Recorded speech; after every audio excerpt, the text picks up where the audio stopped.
All right, guys, welcome to another episode of The Doctor and the Dork. This is episode 9, and this is Frank here, your co-host, with Olivia. Hi, everyone. Somebody needs to teach Frank that it's not good public presentation skills to say all right or so or okay before you start your presentation. Nonetheless. My apologies. I didn't realize I was in grammar school now. Surprise. Thought I was doing a podcast, Yeah. but... All right, so we're just going to do a quick overview of our weekend because we went out and traveled. I know it's COVID season, but we decided to head farther north this time, and we went to Maine. Well, we went to Cracker Barrel first because that's, priorities. You can't start a good trip without some Cracker Barrel. But needless to say, we ended up in Portland, Maine, and let me tell you, normally Portland, Maine is a really fun spot. Normally I have a blast while I'm there. I still had a good time this time, but... it was different. What was different about it to you? Compare and contrast for the audience. So last time I went to Portland, there were a lot more people. The bars were... Well, everything was open. As you guys know, COVID just has everything shut down. And Portland, Maine was like seriously a ghost of what it normally is. And I mean, I know I should have expected this, but like here in Connecticut, it hasn't really stopped anything now that we've more or less reopened. I mean, just Portland was very weird. We made the most out of it, though. We went to a couple breweries. One was better than the other. We got some ice cream. We saw a lighthouse. That was about it, I think, to be honest with And then you. we did an escape room. Oh, yeah. To which Olivia and I'm just going to say that's totally an 8-man escape room. We almost got it done with 2 people. That's my excuse for not getting it done. We were pretty close, I'd say. I'd say we got it 80% finished. I think we needed another... No, I would say because we did the whole first room. Yeah, we were like 80. Yeah, 75%. Yeah. That's, and we got almost halfway, or no, a little more than halfway through the second room. And then we ran out of our hour time limit. Yeah. And, but that was a lot of fun. I think that was probably the most fun thing we did, other than explore some old bookstores. Yes. Those are pretty art cool. museum. And the art museum, which I didn't understand anything. No, we don't get art enough, so we probably didn't appreciate it as much as we should have. Well, they had some of those like old school statues, and the bus of like I can't think. I have no of, idea what you're talking what? about. Bus? A bust. Like somebody's like the face. Thing? Oh. No, it was like the heads, the sculpted heads. Oh, you like the sculpted heads? Yeah. But they had, Ulysses S. Grant. They had several of Ulysses S. Grant in there, and they were really well done, I have to say. You know, really not only do I never understand anything in an art museum, but I always feel like the security guards are, like, charging me guilty just for being present in the art museum. Like, as if I'm going to take off one of those gigundo paintings and try to sneak out of the museum. You know, they wouldn't be looking at us like that if someone hasn't done it already. And, like, for sure, someone's definitely tried to grab something and run. And that's... Yeah, I mean, kind of funny, though, that people actually do that stuff. Yeah. So, but all right. Let's fast forward it along. We don't want to spend too much time on Portland. All right. So we'll go into then we ventured up to Bangor from there, and we checked into our room at this little bed and breakfast, and our bed and breakfast was in, like, the most ideal location. Mostly bed. Less breakfast than mostly bed. But we had reserved the king room, which at least I expected to be like a kings and queens type of theme. Yeah, but I was expecting a throne. Actually Stephen King themed, which was pretty cool, right? Yeah, that was cool because I'm a Stephen King fan, and but at the same time, I was like really expecting a throne in that room. You were disappointed there was no. I was expecting some medieval king style stuff. Because it's called the King Suite. Yeah. And instead we got Stephen King, which also very solid second runner-up. There was a picture, though, from The Shining on the wall. Staring at us. Yeah, I didn't feel too great about that. I don't know if that was the best. If you guys have seen The Shining, you know that scene where Jack Nicholson's coming through the door with the, "Here's Johnny." Yeah, there's a photo of that staring right behind. It's like behind the TV, but overlooking the bed, and it's a huge painting. Like, solid size of, like, an 80-inch TV. Yeah. Like, the thing was huge. And, kind of weird waking up to Jack Nicholson staring at you with a crazy look on his face. Certainly the weirdest thing. That day, we also went to Acadia. So, that was pretty good. The line to get in looked like it was going to be really bad, but it went pretty quick. And let's see, what hikes did we went? We did the Gorham Mountain. Yep, Gorham Mountain. We went down towards Sandy Beach. Yep. We went towards Thunderdome. Thunder Bay. Thunder Bay. Not Thunderdome. This isn't Mad Max, all right? Escape from Thunderdome. The bowl. We did go to the bowl. We went Beehive. swimming in the bowl. Yeah, so let's talk about each of them. I felt like the Gorham Trail was fine. It got a little steep towards the end, but it was like just right. Just the amount that I felt challenged. Yeah, it wasn't too long. dying. That took us, 30 minutes? Yeah. About, I'd say 30, Yeah. 45 minutes. I think we only gained like 600 feet at most. Yeah, it wasn't very high. Yeah, no, and it was a fairly well-tagged trail. Yeah. Some places were a little worse than others where we wandered and then I went, wait, let's backtrack. Yeah. And then we went to the bowl, like you said, and we went swimming, and there were so many fishies in the bowl. So the bowl is kind of like a little separate water source from the ocean. It's like so in Acadia, it's up in the mountains already, or I guess the hills of Acadia. And it's like, it was probably underwater at some point, but it's just a actual bowl. It's surrounded on all sides by hills. Yeah. But a lot of people were very concerned about leeches in there. They kept asking us if we saw leeches. No. And then, no, we just saw one of the biggest tadpoles on the planet. And Brushing a bunch up against my leg. is creeping on Olivia. And then, yeah, it was just a bunch of fish. Tiny fish, though. They're not like big ones, like no bigger than your hand. So, other than that, we had a crazy climb afterwards. Yeah. We went to the Beehive Trail. So this was like the one trail I had asked somebody, and she was like, oh, we did the Beehive Trail, and I remember it was like pretty adventurous and pretty fun. So I was like, okay, and it just so happened where we parked, we were pretty close to the Beehive Trail, so I was like, let's do it. Yeah, that, we got some strange looks for that. So, got to the top of the Beehive Trail, and that's when, you can keep going or you can backtrack. And I was like, well, we already hiked that, so we're not backtracking. No. And we were like, we asked somebody for directions, and they were like, oh, you go, they gave us to the other side of the trail. And then they said, yeah, I wouldn't do that if I were you. 2 people told us we shouldn't do it.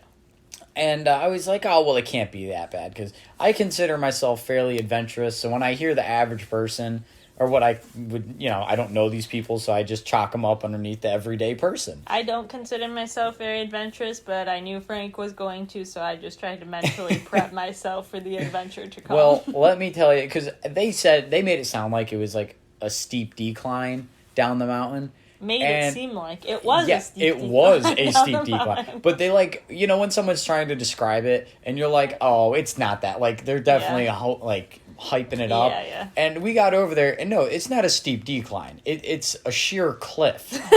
And you have to scale down this cliff, and there's barely enough room to fit 2 people wide on. In most sections, it's only one person wide. And we started going down it, and it just kept getting rougher and rougher until about halfway when it finally eased off. Yeah. And it was funny because we met all kinds of people on the way up, and they were like, you're going down this? They were like, we saw a sign at the bottom that specifically said, go up only, do not come back down this way, which we never found said sign. But no, but I for sure say that's some sage wisdom there, because it was, if you guys ever get the chance to go, I recommend the trail. I would say it was my favorite part of Acadia, and I would do it again. Just in reverse. I would go up it I would go up it next time rather than down. Down was definitely sketchy. Yeah. So the rock climbing came in clutch. It did, yeah. And then after that, we went back. We had some caffeine so that we didn't just go to bed, because I definitely could have fell asleep by 6 o'clock that day. And we had a delicious dinner at this place called the Evinrude's. Oh, yeah. I love my dinner. I had the best crab cakes that I ever had in my life. Usually they have a bunch of that filler nonsense in there. This is like straight crab. Had that, had some salmon, had some blueberry lemonade drink, which was delicious. Yeah, what did I... Frankie had a pickle juice martini. Yeah, that was, disgusting. No, I think it was olive juice. I think there was just a lot of olive juice. It was just the saltiest gin drink I think I've ever had. Talk about them olives in there. Oh, yeah, they did olives with blue cheese, and the blue cheese was, leaking out into the drink, and I've never had alcohol with blue cheese in it, and it gave the whole thing a very weird taste. There was for sure extra olive juice in there. It was like drinking what I imagine brine. Yeah. Or like just straight pickle juice, honestly. Definitely wasn't very good. It was very weird. I will say, though, you couldn't taste the gin. I'll give it that much. Couldn't taste any alcohol, but it was definitely there. But we followed that up with the happy ending place. You bunch of perverts. Put your mind out of there. Without happy endings, everything's like a delicious dessert in there. It was like a Disney-themed... Disney? Well, they had all the Disney-themed drinks in there. Yeah, a bunch of them were named after... well, guys, apparently Olivia was drunk. Crickets. But they had a bunch of, like... Name one Disney drink. The Once Upon a Time. Okay, well, one was Hansel and Gretel. The other was the Happy... There was maybe one drink. All right, so whatever. Oh, my God. Disney has, like, a monopoly on all of the, the happy ending stories, I don't think that's true. They, for sure, own a monopoly on every childhood story ever. Anywho, we got this delicious fondue. It had graham crackers, strawberries, marshmallows. I got the Hansel and Gretel drink. Frankie got the... happy ending drink. Yep, and then... then the bartender was like, yo, you gonna have another drink? This place was actually... Not to give you guys a play-by-play, but this place was a shot out of Cheers. And so, yeah, we had our fondue set, we had our drinks, and then we went and hung out over at the bar. And it was seriously just a scene out of Cheers. The bartender was awesome. He knew everyone at the bar. So did the waitress. Yeah. And just people kept filtering in, and they just knew everyone. Yeah. We had another drink at the bar before we wrapped up for the night. But, everything we got was some sort of themed drink. I got a key lime pie thing. Mine was a blueberry something. But so it was like a mixture. It's got a bunch of cream in it. You know what I mean? So it's extra desserty and delicious-y. Yeah, it was very much a dessert place. And well worth a stop. But yeah, it was, what was the name of it again? Happy Endings. Was it Happy Endings? Yeah. Literally. Okay, I'm just making sure. For some reason, I keep coming back to the Happily Ever After thing. Oh. Or something like that. That was something you created in your mind. Yeah, I'm going crazy. But it definitely showed me what a lightweight I was. It was 3 drinks in, man. I woke up a couple hours after being asleep, and I was like, wow, I'm on another planet. Yeah, I was feeling it. I was feeling it when we got back to the hotel. But all right, we're going to swap up gears, and Olivia's going to take us into her doctor segment this week. Yeah, so... we're trying to focus on that a bit more, I think, right? Yeah, we got some feedback that the regular audience might not really care about what's happening in our lives and is listening because the show is called The Doctor and the Dork, which I'd say is probably a fair recommendation. So we're going to lead right into that now. Anyway, so this week I was looking through my news and I saw an interesting article that there was this vaginal ring that was being approved for HIV prevention. What? And I found this very interesting. So for those of you who don't know, there's something called pre-exposure prophylaxis, which essentially is a pill you can take every day, and it's supposed to essentially prevent you from getting HIV if you're having sex with somebody who's known to have it.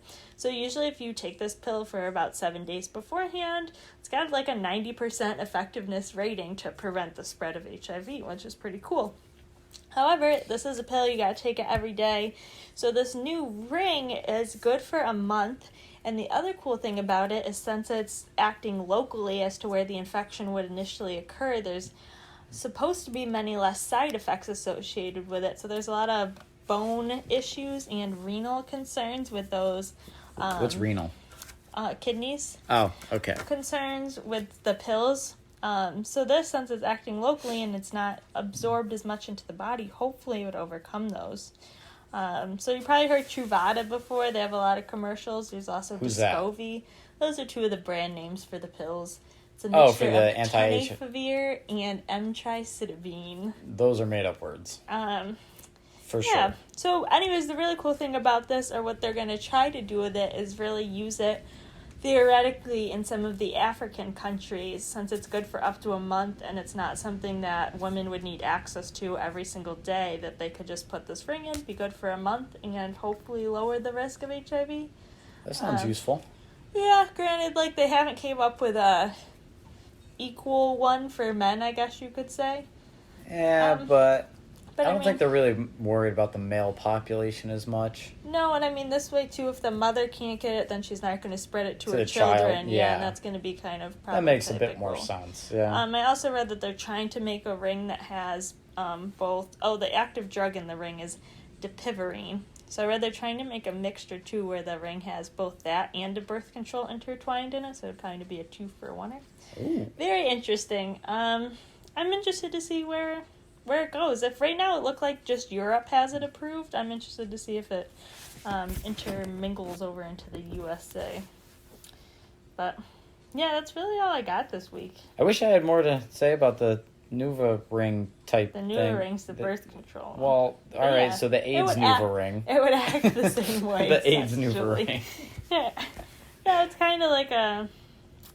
I don't know. It shows we've really come a long way. You know, back in the 70s, HIV, there's no treatment for it, let alone prevention. The idea that you could have sex with somebody that has HIV and not get it probably seemed like people would say impossible. You know, now they're coming up with ways to revolutionize it. Yeah, don't you feel like it's like 30 years too late, though? I mean, I don't... Better late than never. I suppose. All right, what else you got? That's it. I don't have anything else new. Yeah, I'm sorry. I thought you were gonna be more interested in this. No, topic. I wish I had more to say. Don't you think it's cool? You can prevent it. I think it's cool. I thought they already. But how long have they had the medicine for preventing HIV? I don't know. Because I heard, God, it was back when I was still in the service. Yeah, I want to say probably late 2015, early 2016. Yeah. I had heard rumors that there was already something out that, basically if you found out you had hooked up with someone that with HIV... Well, that's different. That's post-exposure prophylaxis. Oh. So that's after you take it, or after you have sex and there's a risk that you have it, kind of like a Plan B pill. Yeah. Then you take it. This is say I met some guy and I thought he was just the bee's knees, but it turns out he had HIV. Before I chose to sleep with him, I could take this pill for 7 days beforehand to prevent getting HIV. Oh, okay. You know what I mean? All right, it makes enough sense then. Yeah, that's an interesting thing. Fair enough. Yeah, I don't know enough about that. I thought this already existed. I personally would still feel like it's pretty dicey, but... Yeah, that's still a roll of the dice I'm not looking to take. I'm not in an environment where the people that I'm trying to sleep with have HIV. Yeah. So. Well, hey, one of you crazy people out there, if you do it, let us know how it works. I want to know. I need a play-by-play here. It's super interesting. If you're out there and you're in a high-risk group, you know who you are, get yourself on some pre-exposure prophylaxis. Decrease your risk. All right. Well, I'm going to roll us right into what I got here, and that's phones. So the dork section this week, I have a lot of phone-based stuff. Oh, no, I already see something else. And yes, Olivia's going to hate this. So, guys, what Olivia and I were talking about what our best phones out there are. So we're looking at whether you got Huawei, Samsung, so Android, or iPhone, some sort of Apple product. I mean, if you're on any other of those three, then you're probably... Nokia? A serial killer. I think they just make construction what about Google Pixel? Oh yeah, I keep forgetting Google Pixel. Also, I feel like you keep this Huawei thing. Are they Huawei is the biggest phone provider on the planet now. Are they like a Verizon or are they like an iPhone? No, they're like Verizon is a cell provider. That's what I mean. Whereas Apple produces an iPhone. So which one is? So Huawei produces a phone. Okay. And they are now have overtaken Samsung, aka Android, as the biggest cell phone provider on the planet. You mean taking over iPhone? No, iPhone was in third? Yeah. They're behind. Well, actually, let me correct. It used to be Samsung, Huawei, Apple. Really? And now it is currently Huawei, Samsung, Apple. I don't know if I believe that, but all right. Well, I just read an article on it today. I'd been following her for a few days. But all right. So needless to say, I just want to know what your guys' favorite phones are. I've been sucked into the iPhone club. I hadn't had an iPhone prior to 2016. I got the iPhone SE. Now I'm on the iPhone 11 Max Pro Extra Special. Yeah, they just started throwing extra acronyms on the back end of this thing. He was like, yo, give me the best you got in this I was like, I'm looking to blow some cash. They're like, 100%, all right. I will never use what this phone was intended for, and I don't need it. But yeah, I'm just curious because Olivia's rocking an iPhone as well. And we were both talking about swapping from iPhone. I feel like I don't belong in this cult, and iPhone is for sure a cult at this point. Yeah. It's up there with, every other cult, right? I was reading earlier that the Google Pixel is one of the best phones you can get for the value. It was like $349. I'm going to have to look into it next time, for sure. Pixel. But all right, guys, next thing I want to bring up on your radars is AI. Because this has been something that's been in the talks for many years. If you want to just save some time in your life, feel free to... Don't skip this, all right? You guys need to know. AI is actually relatively close to being out. I don't have any insider information, but if you sit here and you read through articles and you hear what a lot of these tech giants are talking about, is they're all working towards this goal. But here's the problem. If you have tech giants working towards this goal, then you have people trying to work towards this in their spare time. Because there's people all around the world interested in this. Governments, giant companies. But I just want to raise the alarm on AI. Like, people should actually be genuinely interested in what's going to happen with it. Because it could revolutionize humanity. And I say that not in a laughing manner, but it really could. It could change everything. We could all be unemployed, or it could cure every disease known to man. AI is a weird Pandora's box of either all hell or heaven's saving grace, you know? You really don't know what you're going to get from it. But a lot of companies are working towards it, especially Elon Musk with Tesla. And he said several times his company's on the cusp of having something, which I can only imagine means we're within a few years of somebody rolling one of these out, and with Terminator 2.0 happening, guys. Why don't you cite the book where you got some of this information from? Oh, God. You don't know the book. I forget the title of it. That's all right. You're going to hate me. We'll tell you next time. I believe it's Deus Ex, but I know that's not it because that's a video game. So, but I'll talk about it in episode 10. I'll go into that book. Now, I'm just going to go over two other things. One is Pokemon, guys. The other day, I was just sitting here thinking about it. When's the last time I picked up a Pokemon game? I'll tell you when. Literally last week when you played with an 11-year-old at the park. Well, thank you for pointing that out. That just sounds disturbing. But, but I was just curious because, I had done Pokemon Go, but it just made me think about, I grew up playing Pokemon. You know, I remember Heart Gold and Soul Silver being like my favorite. And what are your guys' favorite games?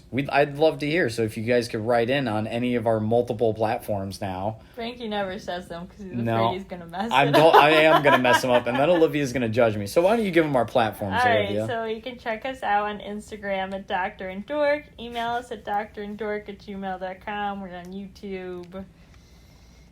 That's it. That's all we got, I think. Yeah, I think that's about it. Podbean, Spotify. And that's all four. Yeah.